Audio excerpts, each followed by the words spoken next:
Eu sou Vitória Neves, 30 anos, designer de interiores em Florianópolis, Santa Catarina. Naquela noite, nosso jantar em família começou como qualquer outro. Pratos tilintando, minha mãe passando o purê de batatas. Eu ria de uma escolha ridícula de papel de parede de um cliente quando meu pai bateu o copo na mesa, o som cortando o quarto como uma faca. Vitória, você tem 2 dias para tirar suas coisas daqui. Ele latiu, a voz fria. Essa casa agora pertence ao seu irmão. Minha garfada parou no ar. Meu irmão, que perseguia sonhos grandiosos em São Paulo, não pisava aqui há anos.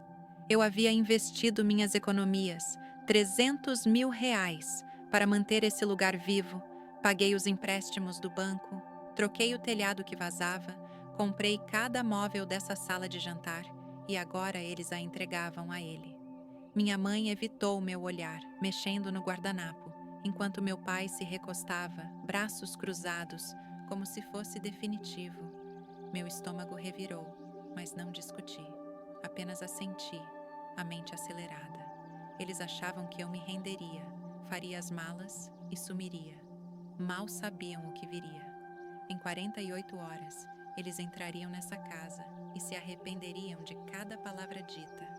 Empurrei o prato, levantei e fui para o quarto, já planejando. Eles me subestimaram e esse foi o primeiro erro deles. Se você está tão chocado quanto eu, deixe um comentário abaixo com de onde você está assistindo e que horas são. Vamos ver quantos de nós estão grudados nesse drama. Na manhã seguinte, acordei em nossa casa em Florianópolis. As palavras do meu pai ainda ecoavam. Fiquei deitada na cama, olhando para o teto que pintei de azul claro 3 anos atrás, tentando entender o jantar da noite anterior. Como eles podiam simplesmente entregar a casa ao meu irmão? Eu havia dado tudo para manter esse lugar de pé. Em 2022, quando o banco ameaçou executar a hipoteca, eu me adiantei. Meus pais estavam afogados em dívidas, R$ 300.000 em empréstimos que não podiam pagar. Eu tinha 27 anos, recém começando na carreira de design de interiores, mas esvaziei minhas economias para cobrir. Cada centavo que juntei em freelances noturnos foi para o banco, não porque pediram, mas porque essa casa era meu lar. Era onde cresci, onde rabisquei meus primeiros projetos no chão da sala. Não parei nos empréstimos. A casa caía aos pedaços, tinta descascando, pisos rangendo, telhado vazando toda a primavera. Aceitei clientes extras, trabalhei fins de semana e coloquei o coração em consertá-la. Escolhi o azul claro para as paredes, suave e calmante, para reviver o lugar. Comprei um sofá cinza novo, resistente para noites de filme em família, e uma TV de tela plana para os programas de culinária favoritos da minha mãe. A máquina de lavar também foi ideia minha, depois que a velha quebrou e nos obrigou a carregar roupas para a lavanderia. Meu irmão não ligava. Cauã havia partido para São Paulo há 5 anos, atrás de um emprego em finanças, sonhando com arranha-céus e mercados de ações. Ligava talvez 2 vezes por ano, sempre apressado, prometendo visitas que nunca vinham. Quando aparecia, era todo exibido, falando de negócios que nunca se concretizavam, ternos que não podia pagar. Meus pais devoravam cada palavra, como se ele fosse um gênio das finanças. Gabavam-se aos vizinhos sobre o sucesso dele, enquanto eu mantinha as luzes acesas. Ouviria minha mãe ao telefone dizendo: "Cauã está indo tão bem", enquanto eu limpava os balcões da cozinha que paguei para trocar. Doía, mas engolia, achando que meu trabalho falava por si. 3 anos atrás, quando o banco ligou sobre os empréstimos atrasados, fui eu quem atendeu. Meu pai sentou à mesma mesa de jantar, cabeça nas mãos, dizendo: "Podemos perder tudo." Minha mãe ficou quieta, olhos vermelhos de choro.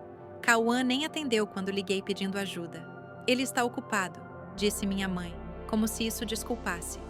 Então, peguei minhas economias, R$ 300.000, todo o dinheiro que guardei para uma entrada em um lugar meu algum dia, e entreguei.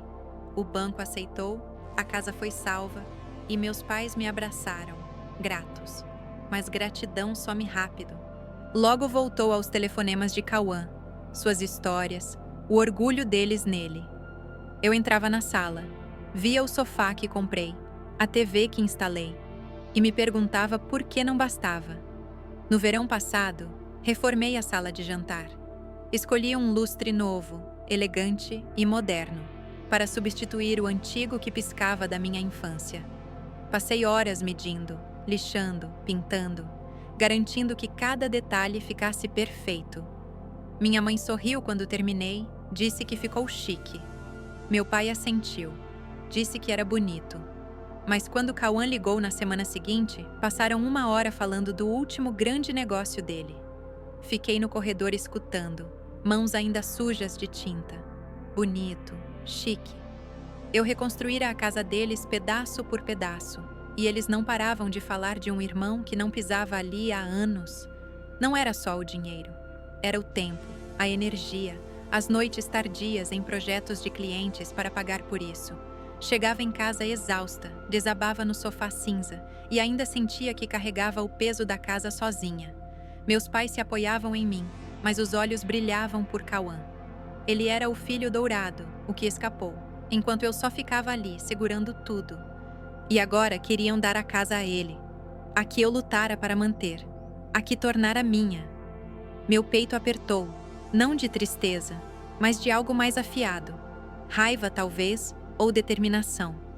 Achavam que eu iria embora, deixando Cauã entrar e reivindicar o que construí. Estavam errados. Sentei na cama, as paredes azul claro brilhando na luz da manhã.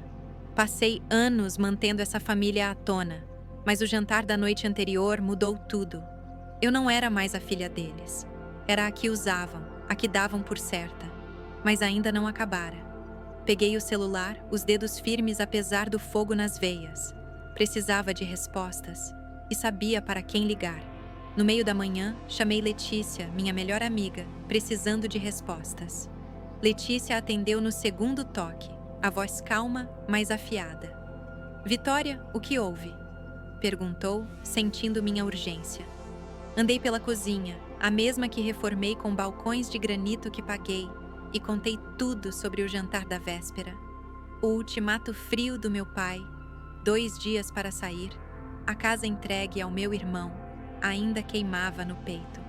Contei como investi R$ 300.000 para salvar o lugar, como o reconstruí enquanto meu irmão perseguia fantasias em São Paulo. Letícia ouviu, o cérebro de advogada já trabalhando. Algo está errado, disse. Se estão dando a casa a ele, deve haver um motivo. Verificou as finanças deles? Novos empréstimos? Suas palavras acenderam uma faísca.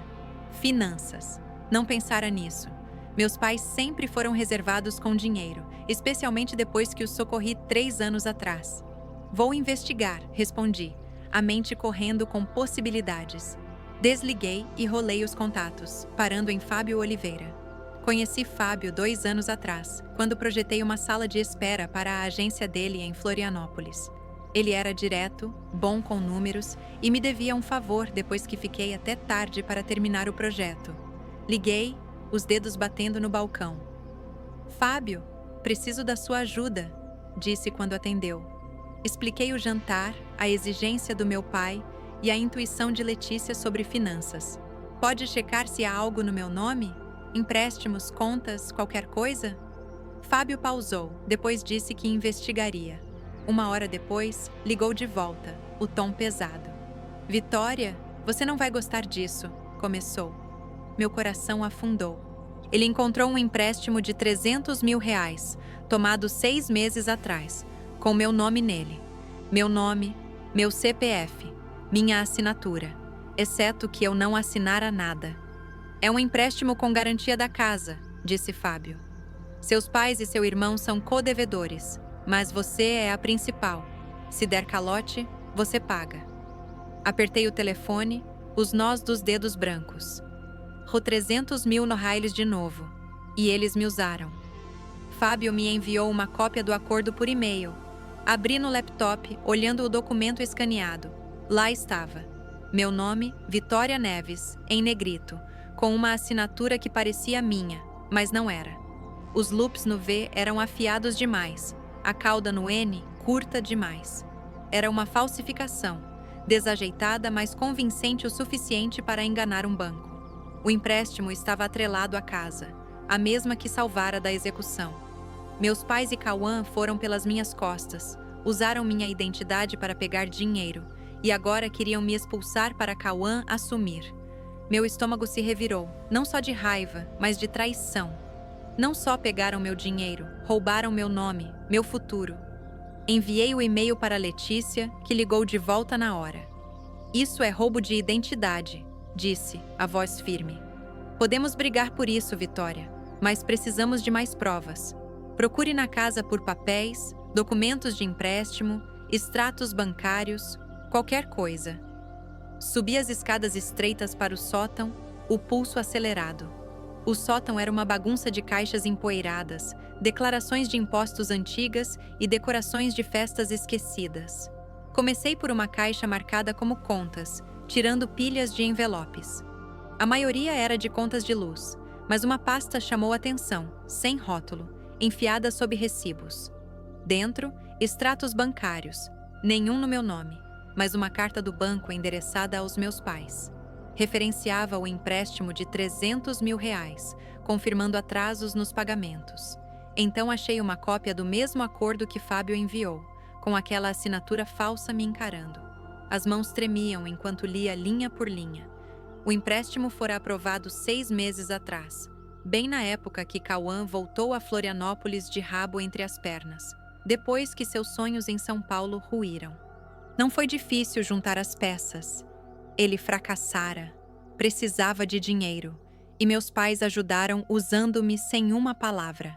Sentei no chão do sótão, os papéis espalhados ao redor, o silêncio da minha mãe no jantar, a certeza fria do meu pai, a ausência de Cauã. Tudo fazia sentido agora. Planejaram isso, contando com minha confiança, minha lealdade. Passei anos mantendo essa família à tona, e eles transformaram meu nome em ferramenta para ganho próprio. As palavras de Letícia ecoaram: roubo de identidade. Não era só traição, era crime. Juntei os documentos, a determinação endurecendo. Achavam que eu sairia quieta, deixando Cauã reivindicar a casa que lutei para manter. Estavam errados. Eu tinha provas agora, e não ia a lugar nenhum sem brigar. Ao meio-dia, estava no sótão vasculhando registros familiares por provas. Não ia deixar eles levarem o que era meu. Peguei um bloco e listei tudo que comprara para o lugar ao longo dos anos. O sofá cinza na sala, macio e resistente, escolhido após semanas de pesquisa. A TV de tela plana na parede, perfeita para os programas da minha mãe. A máquina de lavar na lavanderia, uma salvação após a velha quebrar. As cortinas bege na sala de jantar, encomendadas para combinar com o lustre que instalei. Cada item era meu, pago com meu dinheiro, meu suor. Não os deixaria para meu irmão reivindicar. Abri o laptop e busquei empresas de mudança em Florianópolis. Precisava fazer isso rápido, hoje se possível. Achei uma local, Mudanças Florianópolis, com boas avaliações e serviço no mesmo dia. Liguei, a voz firme apesar do nó no peito. Preciso mover móveis da minha casa esta tarde, disse ao cara no telefone. Ele perguntou detalhes: tamanho da carga, endereço, prazo. Listei: sofá, TV, máquina de lavar, cortinas, alguns itens menores. Podem vir às 14 horas? Perguntei. Ele confirmou. Disse que uma equipe chegaria com um caminhão. Desliguei, sentindo um lampejo de controle. Eles me deram 48 horas para sair, mas eu movia nos meus termos. A campainha tocou, me tirando dos pensamentos. Era Dona Beatriz, nossa vizinha da frente, com um prato de biscoitos. Cabelos grisalhos presos, olhos atentos de preocupação. Vitória, tudo bem? Perguntou entrando. Você parecia chateada esta manhã. Hesitei, depois contei do ultimato do meu pai, omitindo o empréstimo por hora. Dona Beatriz franziu a testa, pondo os biscoitos no balcão. Você fez tanto por essa casa, disse. Lembro de você pintando a varanda no verão passado, carregando móveis na chuva. Seus pais sempre se gabavam do seu irmão, mas você é quem manteve isso junto. Suas palavras bateram forte, não por novas, mas por verdadeiras. O apoio de Dona Beatriz parecia uma âncora, lembrando que não estava sozinha. Agradeci, prometendo atualizá-la, e ela saiu com um tapinha quente no ombro. Voltei ao laptop e enviei os documentos do empréstimo para Letícia. O celular vibrou quase imediatamente, o nome dela na tela. Recebi os papéis, disse Letícia, a voz cortante de foco. Isso é roubo de identidade clássico. Podemos entrar com ação contra seus pais e Cauã por fraude. Vou rascunhar a petição, mas precisamos agir rápido para proteger seu crédito e bens. Assenti, mesmo sem ela ver. O que preciso fazer? Perguntei. Ela mandou juntar mais evidências. Recibos, extratos, tudo ligando-me à manutenção da casa.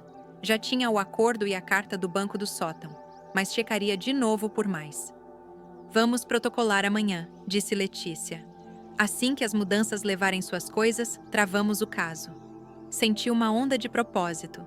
Não era mais só sobre a casa, era sobre responsabilizá-los. Às 13 horas, voltei ao bloco, conferindo a lista. Andei pela casa, marcando itens com post-its. Sofá, TV, máquina de lavar, cortinas. Adicionei mais. A escrivaninha no quarto, o abajur do corredor, o tapete da entrada. Cada peça era um fragmento do meu esforço. Minha vida, ali. Não deixaria Cauã ou meus pais ficarem com eles. As mudanças chegaram às 14 horas. Uma equipe de 3 em uniformes azul marinho. O caminhão na garagem. Indiquei os itens marcados, vendo enquanto desconectavam a TV, dobravam as cortinas e carregavam a máquina de lavar escada abaixo. Era estranho ver a casa que construí ao longo de anos desmontada em horas, mas não era tristeza. Era clareza. Estava tomando de volta o que era meu, pedaço por pedaço. Enquanto trabalhavam, liguei para Letícia de novo para confirmar o plano da ação. Alegamos roubo de identidade e fraude financeira, disse ela, a voz firme. Os documentos do empréstimo são evidência sólida, e seu histórico de pagar pela casa fortalece o caso. Exigiremos anulação do empréstimo e danos por estresse emocional. Perguntei sobre a casa em si. O que aconteceria? Se o empréstimo der calote, explicou Letícia, o banco pode executar. Sua família pode perdê-la por completo. Pausei, imaginando meus pais e Cauã se debatendo. Parte de mim queria sentir pena, mas não sentia. Eles escolheram alforjar meu nome. Mandei Letícia prosseguir, sem hesitação. As mudanças acabaram às 16 horas, o caminhão carregado com minhas coisas. Fiquei na sala, agora vazia, paredes nuas sem cortinas, o espaço oco sem sofá. Dona Beatriz apareceu de novo, olhos arregalados com a visão. Você está mesmo fazendo isso? Disse, uma mistura de espanto e admiração na voz. Assenti, esboçando um sorriso pequeno. Eles achavam que eu só iria embora, respondi. Vão aprender que não quebro fácil. Dona Beatriz apertou minha mão, prometendo checar depois. Tranquei a porta da frente, a chave pesada no bolso. Naquela tarde, as mudanças levaram minhas coisas e senti uma onda de controle. Ao entardecer, a casa parecia vazia, as mudanças idas. A sala, antes aquecida pelo sofá cinza e cortinas bege, agora ecoava a cada passo no piso de madeira. Fiquei no balcão da cozinha, o acordo do empréstimo na bolsa, a assinatura forjada queimando na mente. Meus pais e Cauã achavam que podiam me apagar da casa, mas tirei tudo que era meu. O silêncio foi quebrado pela porta da frente se abrindo, seguida do baque de uma mala no chão. Cauã estava ali, gravata frouxa, rosto corado de raiva. "Que diabos você fez?" gritou, gesticulando para as paredes vazias. "Essa casa é minha agora, Vitória. Onde estão os móveis?" Cruzei os braços encarando-o. "Sua casa?" disse, a voz firme. "Levei o que é meu, o sofá, a TV, a máquina de lavar, as cortinas, sabe, as coisas que paguei." Os olhos de Cauã se estreitaram, o maxilar tenso. "Você não decide isso", rebateu. "Pai disse que o lugar é meu, você devia ter sumido." Avancei, tirando o acordo da bolsa e erguendo. "Sei do empréstimo de R$300.000, Cauã. O que você, mãe e pai pegaram no meu nome, aquela assinatura falsa, não sou a idiota que pensam." O rosto dele congelou por um segundo antes de se recuperar, sorrindo debochado. Você está inventando, disse. Só está brava porque voltei e você sai. Não pisquei. Tenho provas, respondi batendo nos papéis. Fábio Oliveira do banco me enviou o acordo. Seu nome está nele também, mas sou eu quem vão cobrar se der calote. Achou mesmo que não descobriria? O deboche de Cauã sumiu, trocado por um lampejo de pânico. Ele pegou o celular, ligando para nossos pais. Vocês vão ouvir de mãe e pai sobre isso, disse, a voz subindo. Não pode esvaziar a casa e ir embora. Ri, afiado e frio. Ir embora? Estou me protegendo. Vocês cometeram roubo de identidade. Não deixe pegarem o que construí. A campainha tocou, cortando a tensão. Era Henrique Santos, nosso vizinho de 2 casas adiante, camisa de flanela enfiada na calça. Entrou, olhos pulando entre mim e Cauã. Tudo bem, Vitória? Perguntou, a voz calma, mas firme. Assenti, mantendo o olhar em Cauã. Só conversando com meu irmão, disse. Henrique ergueu a sobrancelha, olhando a sala vazia. Ouvi as mudanças mais cedo, disse. Vitória, você colocou o coração nesse lugar. Vi você consertando a varanda, carregando aquela TV. Seja o que for, estou do seu lado. Suas palavras bateram como uma âncora quieta, me firmando.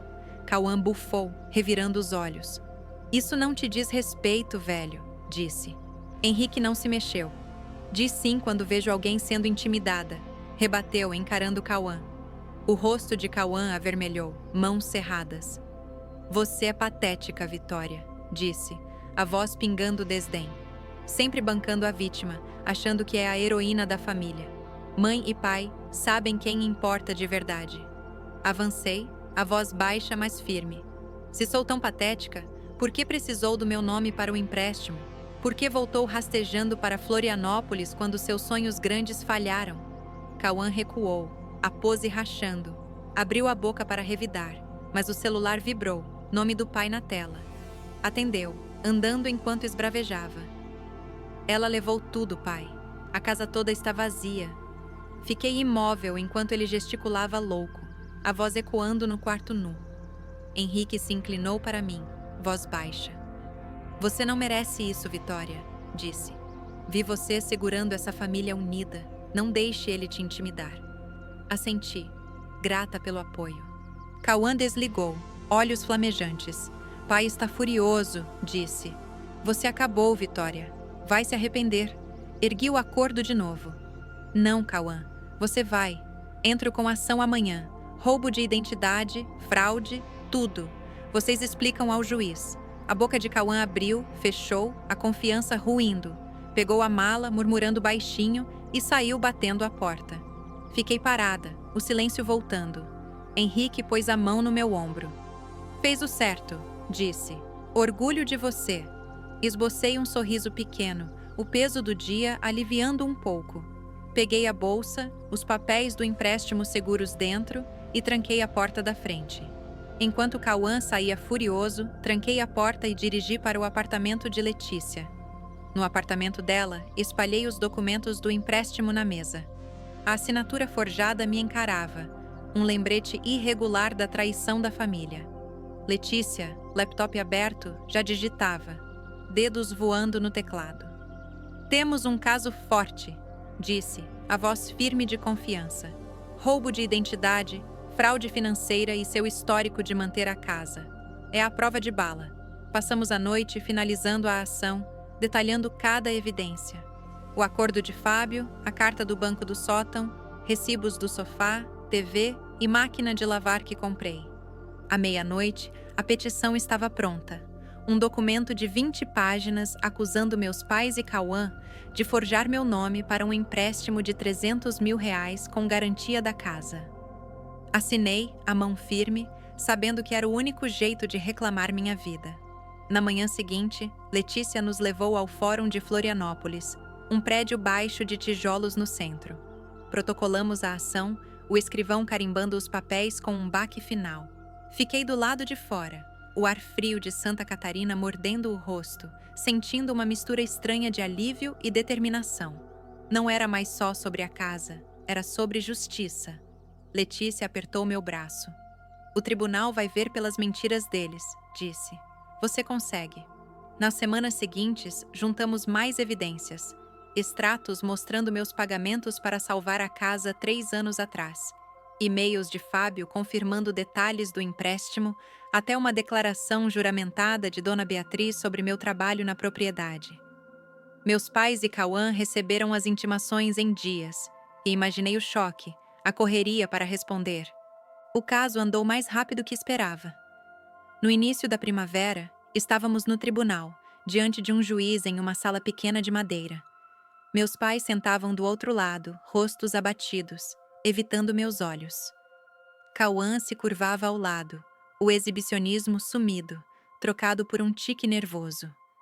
Letícia apresentou o caso, a voz clara e afiada, expondo o acordo forjado, minhas contribuições financeiras e a quebra de confiança. O advogado deles, um homem cansado de terno barato, argumentou que eu concordara com o empréstimo, mas o juiz não comprou. As provas eram esmagadoras. A assinatura falsa, registros bancários, meus anos de pagamentos. Quando o juiz decidiu, a voz firme.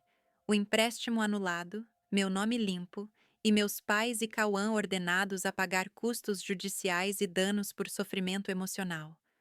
A casa, atrelada ao empréstimo não pago de R$300 mil, seria vendida para quitar a dívida com o banco. Não fiquei para ver os rostos deles. Saí do fórum, o peso de anos saindo dos ombros. Letícia seguiu, um sorriso raro rompendo a pose profissional. Você venceu, Vitória, disse. Eles não te tocam mais. Assenti, a Vitória agridoce. A casa que lutei para manter seria vendida, mas não era mais minha. Não após o que fizeram. Semanas depois, ouvi de um vizinho que o banco executara, e a casa leiloada por valor suficiente para cobrir o empréstimo. Meus pais e Cauã foram forçados a alugar um apartamento apertado na periferia de Florianópolis. Poupanças esgotadas, orgulho despedaçado. Cauã pegou um emprego mal pago em uma concessionária local, sonhos de São Paulo idos. Meus pais, outrora rápidos em gabar-se dele, agora enfrentavam contas de luz que mal pagavam. Meu celular começou a vibrar no dia após a sentença. Primeiro, minha mãe ligou, o recado trêmulo. Vitória, como pôde fazer isso conosco? Disse, a voz falhando. Somos sua família. Depois meu pai, o tom cortante de culpa. Você nos arruinou, disse. Não precisava ir tão longe. Ouvi cada mensagem, o peito apertado, mas a determinação intacta. Usaram meu nome, minha confiança, para um empréstimo que nunca pretendiam pagar. Escolheram Cauã sobre mim de novo, e agora queriam perdão. Apaguei os recados, um por um, e bloqueei os números. Cauã tentou de um número novo uma semana depois, deixando uma mensagem que oscilava entre raiva e desespero. Você se acha melhor que nós, disse. Vai se arrepender. Bloqueei ele também. O silêncio que seguiu pareceu liberdade. Letícia checava regularmente, garantindo que eu estava bem. Fez o que precisava, disse uma noite no café. Eles escolheram. Assenti, sabendo que estava certa. A ação não só limpou meu nome, traçou uma linha. Passei anos carregando minha família, mas chega. A casa se foi, as finanças deles em ruínas. Mas não fui eu quem forjou papéis. Não fui eu quem mentiu. Construíram as próprias consequências, e eu parei de limpar a bagunça deles. Meses depois, estava no meu novo apartamento, sol entrando pelas janelas. Andando pelas ruas de Florianópolis, me sentia mais leve que nunca. O peso da traição da família, anos carregando fardos, mentiras, finalmente sumira. Consegui um emprego em uma pequena firma de design de interiores no centro, um escritório aconchegante de tijolos expostos, onde esboçava layouts para negócios locais. Meus dias cheios de amostras de cores e reuniões com clientes, cada projeto uma chance de construir algo novo, algo meu. Meu novo apartamento, um quarto perto da beira-mar, começava a parecer lar. Coloquei o sofá cinza contra uma janela, a luz da manhã pegando o tecido macio. A TV de tela plana na parede oposta, cabeada direitinho, um lembrete da vida que reclamei. Pendurei cortinas novas, azul marinho, uma escolha fresca e pus o abajur antigo em uma mesa de canto, o brilho quente suavizando as noites. Cada peça, outrora parte da casa que lutei para manter, agora pertencia a um espaço todo meu. Não falava com meus pais ou Cauã desde a ação. Números bloqueados, recados apagados há tempos. Ouvi pela vizinhança. Florianópolis é unida, fofoca corre, que lutavam. Meus pais e Cauã ainda no apartamento apertado na periferia, raspando com bicos e poupanças minguando. O emprego de Cauã na concessionária mal cobria aluguel, e o orgulho dos pais sofrera. Dona Beatriz parou na firma um dia com um café. As pessoas falam, disse, olhos bondosos, mas sérios. Todos sabem o que fizeram. Forjar seu nome, tentar te expulsar. Henrique conta no centro comunitário como você se defendeu. Assenti, grata, mas não surpresa.